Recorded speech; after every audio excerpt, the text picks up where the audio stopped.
జగిత్యాల జిల్లా ధర్మపురిలోని Peddapalli BRS MP అభ్యర్థి కొప్పల ఈశ్వర్ పర్యటించారు. ఈ సందర్భంగా ఆయన మీడియాతో మాట్లాడారు. కొత్త ప్రభుత్వం అధికారంలోకి వచ్చిన 4 నెలలు గడిచినప్పటికీ ఇప్పటి వరకు ఇచ్చిన హామీలు నెరవేర్చలేదన్నారు. గత ప్రభుత్వం కన్నా మెరుగైన సౌకర్యాలు కల్పిస్తారని, మార్పు వస్తుందని భావించిన ప్రజలు కాంగ్రెస్కు ఓటేసి గెలిపించారని, కానీ ప్రజల ఆకాంక్షలు నెరవేర్చలేదన్నారు. బాధ్యతాయుతంగా వ్యవహరించాల్సిన కాంగ్రెస్ ప్రభుత్వం నిర్లక్ష్యంగా వ్యవహరిస్తూ ఉండటంతో రాష్ట్రంలో పాలన అస్తవ్యస్తంగా మారిందన్నారు.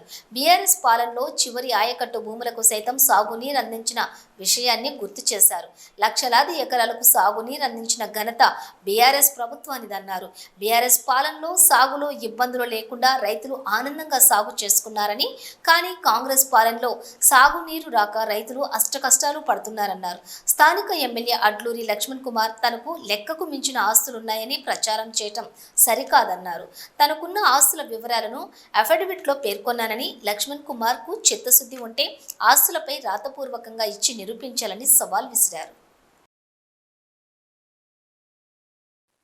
పంట పొలాలు ఎండిపోయినాయంటే మాకు తెలియదు, మీకు తెలిస్తే చెప్పండి ఎక్కడెక్కడ పంటలు ఎండిపోయినాయని. నిజంగానే రైతుల దగ్గరికి వచ్చి ఎక్కడ పంటలు ఎండిపోయినాయో చూస్తేనేమో తెలుస్తుంది. ఈ మధ్య ఒక 4-5 రోజుల క్రితం మెదక్ జిల్లాలో ఒక రైతు ఆ పొలాన్ని చూసి భరించలేక అక్కడికక్కడనే ఆత్మహత్య చేసుకున్నాడు. ఆయన చూసి ఇంకొక ఆయన ఆత్మహత్య చేసుకున్నాడు.